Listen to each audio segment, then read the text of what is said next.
पुन्हा वेग वाढवला. पुन्हा काही मिनिटांनी तसंच.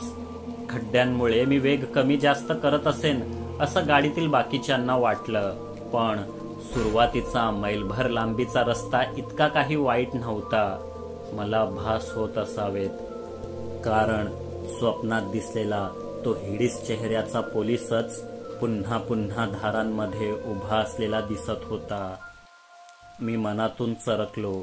गाडीचे वायपर्स अथक काम करत होते आणि एका वळणावर पावसाच्या धारा चिरत तो एकदम गाडीवर धावून आला. मी फुकटचा मेलो.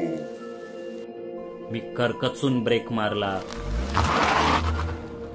निसरड्या रस्त्यावर गाडी अर्धगोलाकार फिरली आणि धक्क्यावरून खाली जाऊ लागली. निसरड्या रस्त्यावर गाडी अर्धगोलाकार फिरली आणि धक्क्यावरून खाली जाऊ लागली. पण वेळीच आम्ही सर्व गाडीतून उतरलो. ती अर्धी रस्त्यावर आणि अर्धी माळरानाला रस्त्यापासून वेगळं ठेवणाऱ्या धक्क्यावर घसरगुंडीसारखी थांबलेली, क्षणाक्षणाला खाली जात असलेली. वेळीच थांबवली नसती तर माळाच्या चिखलात जाऊन रुतली असती. आम्ही 6 जण होतो. मंग्या आणि मी गाळात उतरून गाडीला वर ढकललं. बाकीच्या 4 जणांनी दोन्ही बाजूंनी जोर लावला. गाडी पुन्हा रस्त्यावर आणली. चेतू, तुझ्या ड्रायव्हिंग बद्दल मला पूर्ण आदर आहे बाबा, पण गाडी मंग्यालाच चालवायला दिलीस तर बरं होईल. होलसेलमध्ये तो स्लो चालवतो, पण जिवंत तरी पोचवेल घरी, सचिनने दम खात म्हटलं. पण नेमकं झालं काय? गाडी स्पीडमध्ये असताना अचानक ब्रेक का मारलास? राजेशने विचारलं. तो पुन्हा दिसला मला. मी थरथरत्या आवाजात म्हटलं. कोण दिसला? 4-5 जणांनी एकदमच विचारलं. तोच पोलीस, किंवा त्याचं भूत असेल. पाऊस चिरत एकदम गाडीवर धावून आला आणि किंचाळला, मी फुकटचा मेलो. मी उत्तर दिलं. स्पंदने अजून काबूत आली नव्हती. पाऊस भुरभुरत होताच गाडी बाहेर काढण्याच्या प्रयत्नात सर्व चिंब झालेले, चिखलमातीने माखलेले. तसंच गाडीत बसलो. स्टिअरिंग मंग्याने सांभाळलं. अर्ध्या पाऊण तासाने बंगल्यावर पोचलो. आंघोळ आटोपली आणि स्वतःला पलंगावर झोकून दिलं. झोपेची गरज होती, पण झोपलो तर पुन्हा स्वप्नात येऊन तो धडकी भरावी असा किंचाळेल अशी भीती सुद्धा होती. 2 दिवसांनी पाऊस थांबला. अधूनमधून एखादी सर बरसून जात असली तरी तिच्यात जोर नव्हता. आभाळ स्वच्छ होतं. श्रावण दूर असला तरी ऊन सावलीचा खेळ सुरू झालेला. भरपूर पावसानंतर लख्ख सूर्यप्रकाश. हिरवळ जोमाने वाढू लागली. रस्त्यावरची डबकी आटली. माळरानावरचं पाणी सुद्धा जमिनीत जिरलं. पुराव्यांची शोधाशोध करण्यासाठी उत्तम वातावरण होतं. चौकीतून आणलेल्या दस्तावेजात सर्व बेपत्ता पोलिसांचे फोटो होते. त्यांच्या रंगीत प्रती तयार करून राजेशने त्या भिंतीवरील नकाशावर बेपत्ता होण्यापूर्वी शेवटच्या ज्ञात ठिकाणांवर पद्धतशीरपणे लावल्या. योगने प्रत्येक फोटोखाली त्या पोलिसाचे नाव आणि बेपत्ता होण्याचा दिनांक दर्शवणाऱ्या कागदी पट्ट्या चिकटवल्या. त्यांच्यावरून नजर फिरवत असताना पुन्हा एकदा तो दिसला, जो चेहरा मला स्वप्नात सतावत होता. दिवसाही भास होऊन छळत होता. मी फुकटचा मेलो असं म्हणत होता. परंतु आता तो हिडीस प्रेतात्म्याचा चेहरा नव्हता, तर एका रुबाबदार पोलीस हवालदाराचा होता. लॉकडाऊनमध्ये बेपत्ता झालेले कॉन्स्टेबल महेश आणि दिनकर पैकी तो दिनकर होता. म्हणजे मला दिनकरचं भूत दिसत होतं, तर ते बेपत्ता नाहीत, मृत आहेत या थिअरीला आधार मिळत होता. पण कायदेशीररित्या तसं सिद्ध करण्यासाठी पुरावे हवेत. फक्त मला त्यांचं भूत दिसतं हा काही पुरावा होऊ शकत नाही. मी नकाशाचं आणखी निरीक्षण केलं आणि एकाएकी डोक्यात वीज चमकावी तसं झालं. महेश आणि दिनकर रस्त्यावर नेमके तिथेच बेपत्ता झाले होते, जिथे मला पावसाच्या धारात दिनकरचा प्रेतात्मा दिसला होता, जिथे गाडी बांधावरून खाली कोसळणार होती. दिनकर कदाचित मला तेच सांगण्याचा प्रयत्न करत होता. चला पटापट गाडीत बसा, कुदळी फावडी वगैरे घ्या, मी दाराकडे धावत म्हणालो. 5 मिनिटात 6 जण एकाच गाडीतून निघालो. अर्ध्या तासात त्या ठिकाणी पोचलो. तशीही या भागात वर्दळ कमीच. त्यात दुपारची वेळ. 15-20 मिनिटांनी एखाद दुसरी गाडी, बाईक किंवा रिक्षा येत जात होती. बांधावरून खाली जाणाऱ्या गाडीच्या चाकांच्या खुणा अजूनही दिसत होत्या. तिथेच थांबलो. सामान बाहेर काढलं. मेटल डिटेक्टर्सच्या मदतीने कंबरभर गवतातून पुढे पुढे जाऊ लागलो. जवळपास 200 मीटर चालल्यावर एक शेवाळलेली भिंत दिसली. तिच्या पायथ्याला रानटी अळू माजलेलं. आसपास साप खेकड्यांची असंख्य बिळं. तिथेच मेटल डिटेक्टरने सिग्नल पकडला. सिग्नल स्ट्रॉंग होता. आम्ही खोदायला सुरुवात केली. पावसाने घट्ट भिजलेली माती, त्यावर दाट गवत. खोदायला फार श्रम पडले, किंवा आम्ही सराईत नसल्याने तसं वाटलं असावं. 2 फूट खोदून होताच सिग्नल आणखी स्ट्रॉंग झाला. अजून थोडी माती उपसल्यावर एका शेजारी एक अशा 2 प्लास्टिकच्या मोठ्या पिशव्या सापडल्या. त्यांना असंख्य छिद्र, आत चिखल शिरलेला, प्रचंड दुर्गंधी येऊ लागली. आम्ही पहिली पिशवी कशीबशी उघडली. आत पूर्णपणे सडून विच्छिन्न झालेला मृतदेह होता. अंगावर एकही कपडा नसलेला, परंतु पोटाजवळ एक धातूचं कडं होतं. त्याचाच सिग्नल मेटल डिटेक्टरने टिपला असावा. भुसा बनत चाललेली काळवंडलेली हाडं, तोंडघशी पडलेली कवटी आणि तिच्यावर अजून शाबूत असलेले केस. राजेशने ताबडतोब प्रतीक्षा मॅडमला फोन केला. त्यांना यायला अर्धा तास तरी लागला असता. तोवर माझं कुतूहल मला शांत बसू देईना. हातमोजे चढवून मी ती कवटी सरळ केली आणि शॉक लागल्यासारखा मागे आलो.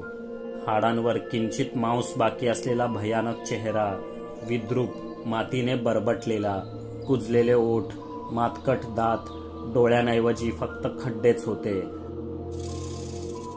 आणि पाहता पाहता त्या खड्ड्यातून एक अंगठ्या एवढा जाडजूड साप वळवळत बाहेर पडला. सगळे दचकून मागे सरले. तो पाणदिवड मृतदेहावरून वळवळत अळवाच्या जाळीत निघून गेला.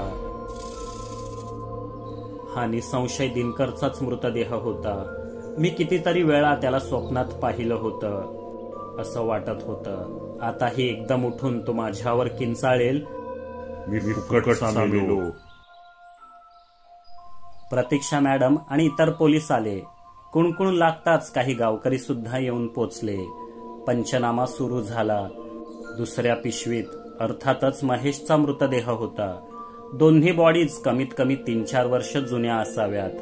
प्रथम दर्शनी पाहून त्यांच्या मृत्यूचं कारण सांगणं कठीण होतं.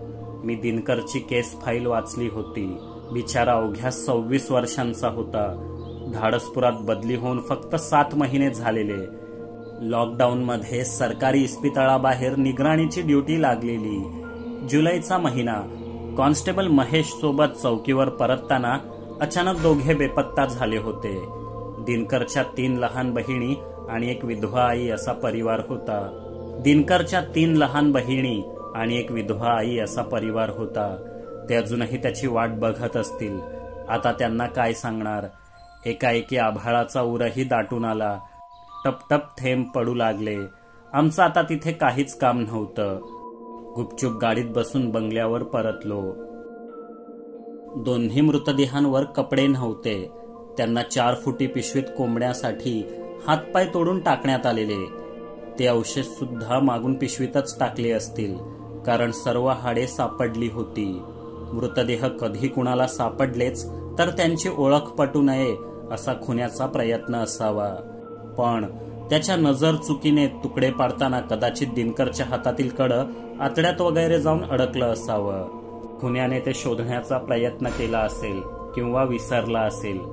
पण त्याच कड्याने मृतदेहांची जागा दाखवली. नाहीतर या अफाट माळावरील चिखलगाळात आणखी 3-4 महिने शोधाशोध करूनही कदाचित काहीच सापडलं नसतं. अखेर पोलीस बेपत्ता झालेले नाहीत. त्यांचं अपहरण आणि खून करून त्यांना माळावर गाडण्यात आलं हे सर्वांना पटलं. पोलिसांची फौजच्या फौज माळावर दिवसभर आणखी मृतदेह शोधण्याच्या कामाला जुंपली. आमचे कष्ट कमी झाले. आता आम्ही या हत्याकांडामागचा खरा सूत्रधार कोण मानसिंग त्याचं भूत की इतर कोणी या तपासाला लागलो. बेपत्ता झालेल्यांपैकी बहुतेक पोलीस दिनकर सारखे तरुणच होते. धडधाकट आणि चपळ, शारीरिक चाचण्या पार करून आलेले. त्यांचं अपहरण करणारा, कधी कधी तर एकाच वेळी दोघांचं अपहरण करणारा त्यांच्यापेक्षाही मजबूत आणि सराईत असला पाहिजे. राजेशने अंदाज बांधला. एवढा विचार करण्याची गरज नाही बटाट्यांनो, मला माहित आहे खुनी कोण आहे ते. सचिन चहात बिस्किट बुडवत म्हणाला. कोण आहे खुनी? विजयने चमकून विचारलं. मानसिंगचं भूत. आणखी कोण असणार वाटाण्या? त्यानेच हवालदार धनावडेंवर हल्ला केला. सागर कसा बसा वाचला. मग प्रतीक्षा मॅडम आणि मास्तरांना आडवा गेला. आपण पोचलो म्हणून ते वाचले. त्याआधी त्याने मशाल भूत पाठवून मला म्हणजे जगातल्या नंबर 1च्या डिटेक्टिव्हला सावध केलं. म्हारे वाटे में आडवा मताव, सचिनने म्हणणं मांडलं. म्हारे वाटे में आडवा मताव असं कोण म्हणालं तुला झेमण्या? मानसिंगचं भूत की मशाली?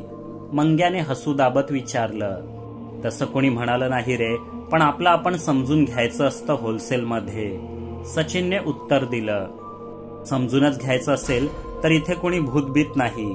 मानसिंगच्या आडून दुसराच कोणी किलर हे हत्याकांड घडवत असेल असं मानायलाही वाव आहे. हिमवलीत सुद्धा असंच घडलं. सगळे डॅनीच्या भूतावर खापर फोडत होते, पण खरा खुनी भलताच निघाला. मुळात डॅनीचं भूत तरी भूत होतं का? तो तर जिवंतच होता ना. मी चर्चेत उडी घेतली. अरे बिनअनुभवी पोरा, इथे धनावडेंना मानसिंगने मारल्याचा साक्षीदार सागर आहे ना. आणि प्रतीक्षा मॅडमने पण मानसिंग मेल्याची, त्याला पोलिसांनी चितेवर जाळल्याची खात्री करून घेतली आहे. अजून कुठला पुरावा पाहिजे तुला होलसेलमध्ये? सचिनने आपलं बोलणं दामटलं. तसा त्याचा मुद्दा एकदमच काही टाकाऊ नव्हता. निदान वरकरणी तरी कुणालाही तसंच वाटलं असतं. पुढील आठवडाभरात माळावर शोधाशोध करणाऱ्या पोलीस पथकाला आणखी 8 मृतदेह आढळले. त्यांच्यापैकी 3 आम्हाला सापडले तसेच वर्दी नसलेले, हातपाय छाटून टाकलेल्या अवस्थेत प्लास्टिकच्या थैलीत नीट बांधलेले होते. बाकीचे 5 वर्दीसह कुठल्याही आवरणात न झाकता तसेच दफन केलेले होते. काहींवर शस्त्राचे वारही आढळले. मिळालेल्या एकूण मृतदेहांची संख्या आता 10 झाली. 3 मृतदेह सापडणं बाकी होतं. सर्व मृतांची DNA ओळख पटली. सर्व पोलिसी सोपस्कार पार पाडून मृतदेहांचे अवशेष नातेवाईकांना देण्यात आले.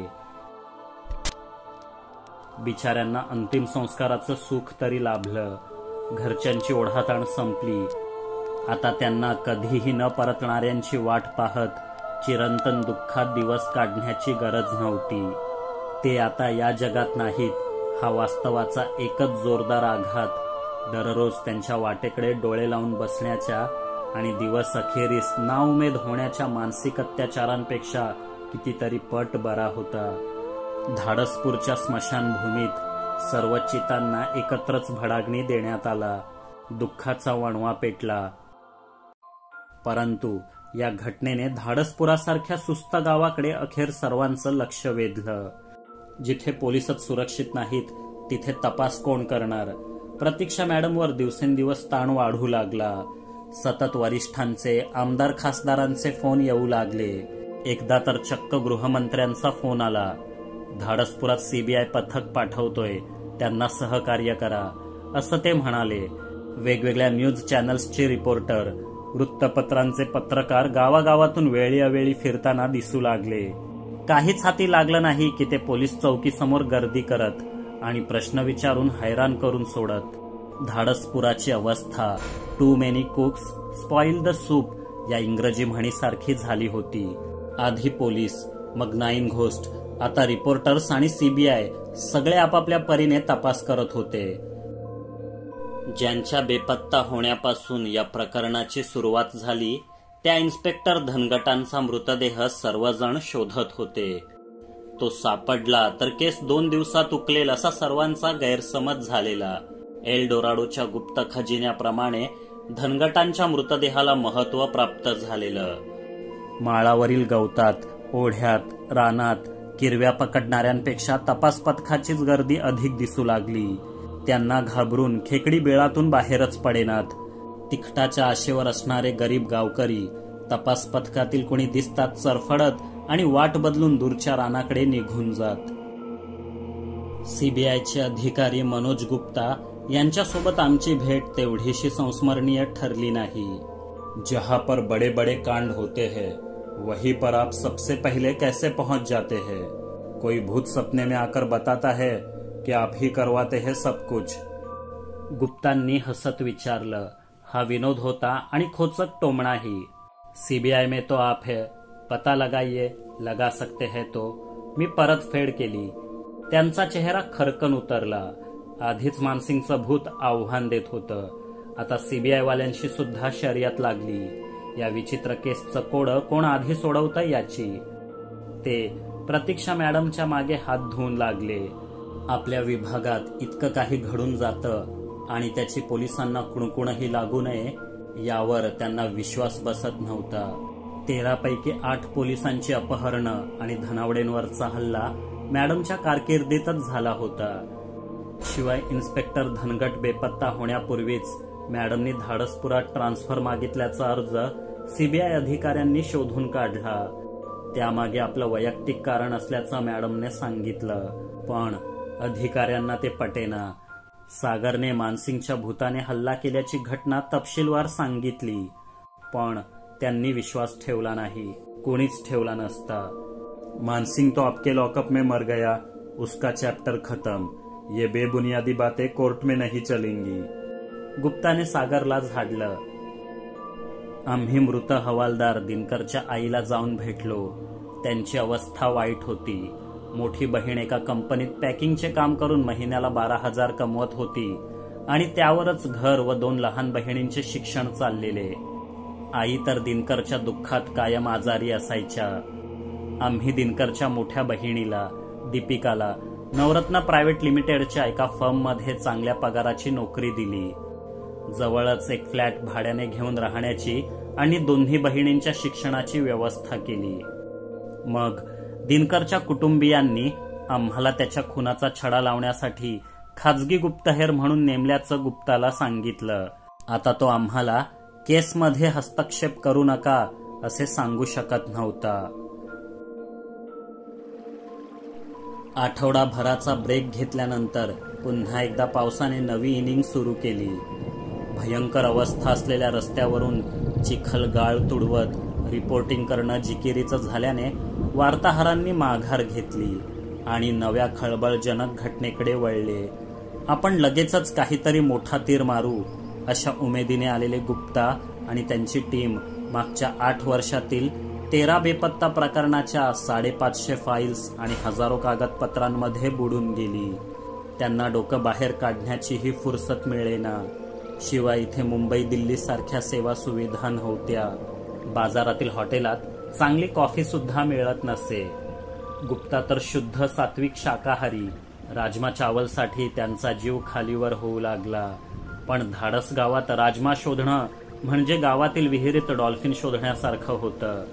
ते जी वेज थाली पुढ्यात येईल ती मान खाली घालून तोंड वेडवाकडं करून फस्त करत. पण तिच्यासाठी देखील त्यांना सरकारी निवासस्थानापासून 3.5 मैल लांब असलेल्या बाजारपेठेत जावे लागे. तेही दिवसातून 2दा अक्षरशः चाळण झालेल्या रस्त्यावर. परतताना पोटातील जेवण बाहेर पडेल की काय याची भीती असायची. त्यांना राहण्यासाठी दिलेल्या गव्हर्नमेंट क्वार्टर्सची तर एक वेगळीच मजा होती. छताला लिकेज होतं. सर्व भिंतींच्या पोपड्या उडालेल्या. वीज 24 तासातून 3-4 तास गायब असायची. बहुतेकदा रात्रीच. गिजर चालत नव्हते. पावसाचा गारठा असतानाही थंड पाण्याने आंघोळ करावी लागायची. पलंगावरील गाद्या घाणेरड्या आणि दमट होत्या. त्यांना कुबट वास यायचा. आसपास सर्वत्र पावसाळी रान माजल्याने बेडकं, विंचू आणि कधी कधी सापही बिनधास्तपणे क्वार्टर्समध्ये शिरत. एकदा त्यांच्या एका सहकार्याने धैर्यशील चावलाने आंघोळ करण्यासाठी बाथरूममध्ये पाय ठेवला. शॉवर सुरू केला. परंतु पाण्याऐवजी वर बसलेला सापच त्याच्या अंगावर कोसळला. सुदैवाने चावला नाही. पण धैर्यशीलचा धीर सुटला. तो थैथयाट करत बाथरूम बाहेर पडला. बिथरलेला साप शुक्लांच्या बेडखाली जाऊन लपला. शुक्लांनी अग्निशमन दलाला फोन लावला, परंतु तिथले सर्पमित्र 2 दिवसांपूर्वीच साप चावल्याने रुग्णालयात भरती होते. शेवटी प्रतीक्षा मॅडमच्या विनंतीवरून आम्ही साप पकडायला गेलो. मी कॉलेजात असताना हर्पिटोलॉजीचा 3 महिन्यांचा कोर्स केला होता. शिवाय जंगलांची आवड, त्यामुळे सापांची ओळख होती. क्वार्टर्समध्ये जाताच गुप्तांकडे साप कसा दिसतो याची चौकशी केली. काला, पतला और बहुत लंबा, त्यांनी थोडक्यात सांगितलं. म्हणजे घोणस, फुरस, मण्यार हे 3 विषारी साप आधीच यादीतून बाद झाले, परंतु सर्पराज नाग असण्याची शक्यता बाकी होती. पतला म्हणजे धामण देखील असू शकते. तिच्या लांबीमुळे लोक फसतात, नाग समजतात. ती बिनविषारी असते, पण धोका पत्करू शकत नाही. मी थेट हात न घालता एक काठीच बेडखाली सरकवली. फिसकारणं ऐकू आलं नाही. दुसऱ्या बाजूने एक लांबच लांब धूळ बाहेर पडलं. नशीब धामणच होती. मग हातानेच उचललं, पिशवीत भरलं. ती हाताला विळखा घालण्याचा प्रयत्न करत होती. ते पाहून गुप्तांच्या 2 अधिकाऱ्यांचे डोळे पांढरे झाले. धैर्यशील चावलाचा तर बीपी लो झाला. हा साप चावलाला चावला असता तर कदाचित चावला हार्ट अटॅकनेच मेला असता आणि फुकट सापाची बदनामी झाली असती. ज्या भागात आपण नीट राहू देखील शकत नाही, तिथे 9 घोस्ट मागील 3 आठवड्यांपासून तपास करत आहेत. चिखलगाळ उपसून त्यांनी मृतदेहांचे अवशेष शोधून काढले. हे उमगताच गुप्ता साहेबांचा दृष्टिकोन बदलला. त्यांनी माफी मागितली. तुम्ही तपास करा, आम्ही सहकार्य करू, अशी त्यांनी सपशेल शरणागती पत्करली. त्या सापाला आम्ही दूर माळावर सोडलं. मग तिथून दुपारच्या जेवणासाठी कुंभार मामांच्या खानावळीवर गेलो. फरमास झुणका भाकर आणि दाल खिचडीचा फडशा पाडून परत निघणार तेव्हाच नीट पदर ओढलेली एक स्त्री आत शिरली. तिला पाहताच मामा डबे भरू लागले. ती काहीच बोलत नव्हती, चुकलेल्या कोकरासारखी वाटली. ती निघून गेल्यावर आम्ही मामांकडे चौकशी केली. ते म्हणाले, मुकी आहे बिचारी, धाडसपूर वखारीत मजुरी करते. आणखी 5 जणी आहेत. रोज त्यांचा डबा इथूनच जातो. बाहेर पडताच ती रस्त्यावर घाईघाईने जाताना दिसली. मी मंग्याला पाठलाग करायला सांगितलं. मंग्या अंतर राखून गाडी हाकत होता. खड्डे बरेच असल्याने गाडीचा वेग आपसुकच कमी झालेला. पुढे तिने उजवं वळण घेतलं आणि दिसेनाशी झाली. मी मंग्याला वेग वाढवायला सांगितलं. आम्ही त्या वळणावर पोचलो. समोर चाळण झालेला लांबच लांब रस्ता पसरलेला, पण ती स्त्री मात्र त्या रस्त्यावर कुठेच नव्हती.